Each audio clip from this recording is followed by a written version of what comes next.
My first experience with Mr. Bernard, Uncle Ski, was Pop Warner football. He was, I don't know if he was the president of Pop Warner, but he was definitely running things. You know what I mean? He would run around with that big afro. Afro would be flipping and flying. He had a pick in the back. And he was always directing people to do stuff and was getting things done. I'm telling you.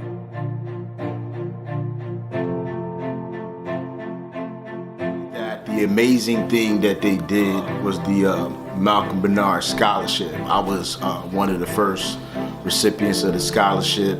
The Bernards, the Stewarts, the Wades, they kind of introduced me to historically black colleges. They made it clear that college wasn't an option, that was the next step.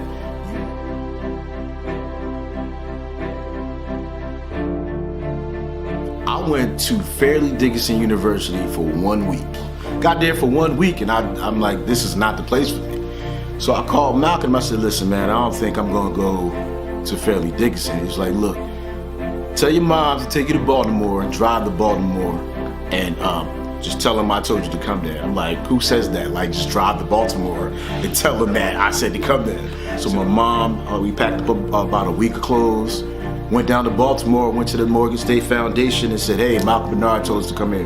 It's like, oh, Joe Bradwell, yeah, we were waiting for you. Before the day was over, I was in the honors dorm, had a full scholarship to Morgan State University, and everything was handled. You know, just having a little bit of faith, that was something that was amazing to me. He made it happen. So I wouldn't be where I am today if it wasn't for that moment right there.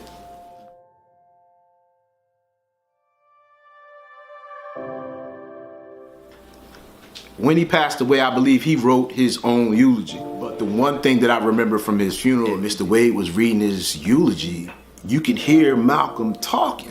What I did for you, you got to do for somebody else. And he told us that all the time. And then to find out later that Malcolm actually wrote those words and everything that he said in the eulogy is what he told us when he was here, we are his legacy. So from a legacy perspective, I mean, it's some very big shoes to fill, big afro to pop out. When you mention that name, Malcolm Bernard, you know, it's a lot that comes with that. And if you are receiving this award, that's a huge honor. I was absolutely honored to be able to go to the Morgan State University on a scholarship, on the Malcolm Bernard Scholarship. I am a warrior for life.